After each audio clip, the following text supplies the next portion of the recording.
मुशर्रफ वतन वापस आएंगे या नहीं, अहले खाना ने बड़ा फैसला कर लिया। साबिक सदर जनरल परवेज मुशर्रफ को बजरिया एयर एम्बुलेंस जल्द पाकिस्तान मुंतकिल करने का इम्कान है। परवेज मुशर्रफ के अहले खाना ने वतन वापसी की हामी भर ली है, जिसके बाद उन्हें बजरिया एयर एम्बुलेंस जल्द पाकिस्तान मुंतकिल किए जाने का इम्कान है। परवेज मुशर्रफ शदीद अलील हैं और दुबई में ज़ेरे इलाज हैं। उनका 4 साल से दुबई के मकामी अस्पताल में इलाज चल रहा है। परवेज मुशर्रफ 2016 में अदालती हुक्म पर एग्जिट कंट्रोल लिस्ट से नाम निकाले जाने के बाद मुल्क से बाहर चले गए थे और उस वक्त से दुबई में मुकीम हैं। गुज़िश्ता दिनों साबिक सदर परवेज मुशर्रफ की वतन वापसी से मुताल्लिक सेनेट में बहस की गई। जमात इस्लामी और तहरीक इंसाफ ने मुशर्रफ को कानून के मुताबिक सज़ा देने, जबकि JUI, पीपल्स पार्टी और मुस्लिम लीग नून ने वतन वापसी की हिमायत की थी।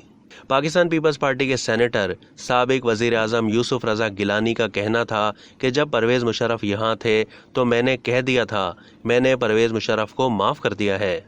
उनका कहना था कि परवेज मुशर्रफ आना चाहते हैं तो ये उनका पाकिस्तान है, ये उनका घर है। उनके मुल्क वापस आने पर हमें कोई एतराज़ नहीं है।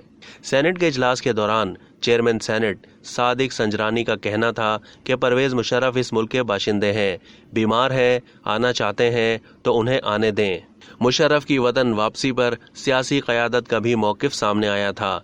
DG ISPR का कहना था कि इस हवाले से परवेज मुशर्रफ की फैमिली से रब्ता किया गया। साबिक सदर की वापसी का फ़ैसला उनके अहले खाना और डॉक्टर्स ने करना है कि आया वो उनको ऐसी सूरत हाल में सफ़र करने की इजाज़त दे सकते हैं या नहीं। तर्जुमान पाक फौज का कहना था, अगर ये दोनों चीज़ें सामने आ जाती हैं तो उसके बाद ही कोई इंतज़ामात किए जा सकते हैं। यही नहीं बल्कि नवाज शरीफ ने ट्विटर पर बयान दिया कि उनकी परवेज मुशर्रफ से कोई ज़ाती दुश्मनी नहीं है। अगर परवेज मुशर्रफ पाकिस्तान वापस आना चाहें तो हुकूमत सहूलत फराहम करे। अब तक के लिए इतना ही। मज़ीद मालूमात के लिए डेली जंग के YouTube चैनल को सब्सक्राइब कीजिए और फेसबुक के पेज को भी लाइक कीजिए।